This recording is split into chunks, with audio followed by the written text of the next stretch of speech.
be a big help Converge kasi alam niyo naman, puro bata yung amin. So, makaka-add yung experience ng bata na ito.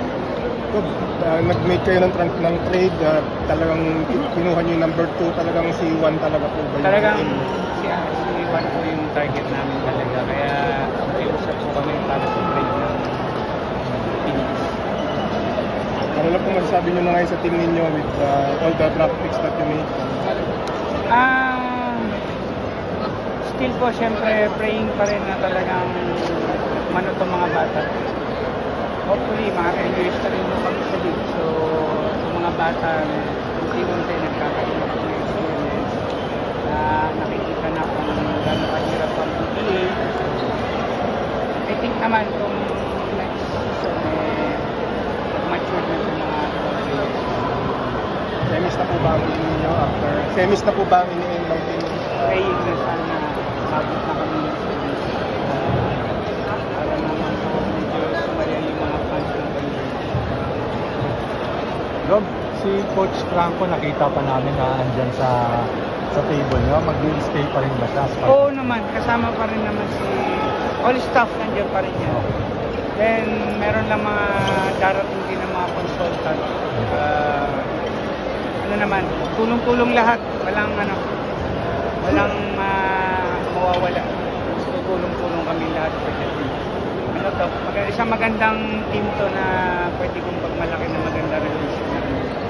Walang gitan, wala. Hindi, ang focus namin is magtulungan po sa team. Si Raiko Toroman po ba yung isang? Coach Raiko will be coming. Ano na yan? Hopefully, mga 5 days from now, baka nandito na siya. Siya lang po ba o may... Meron pang isang Serbian coach na kasama. The one is handling our juniors. So, juniors ko sa Pampanga. So, kinausap ko rin siya to help me. Hindi po ba yung nasa MPBL? Si Coach Dorde. So, ano naman? Kasi tagal ko na rin kasama yung dalawa na specific coach tayo. Malaking bagay na maging consultant ko talaga. Ano naman ako naman as a coach, open naman ako sa lahat ng mga suggestion, kung anong may kakaganda na ito. Actually, even may Kuya Yeng, Coach Yeng, kinakausap ko pa rin. And he commit naman na tutulungan pa rin naman niya. Ngunit po pa kayo ng tulong kay Coach Yeng kasi katabi niyo siya nung combine. Usap po ba kayo? Hindi, kukwento. Siyempre, ano ko yun. Baga, nire-respeto ko yung kuya ko na yun.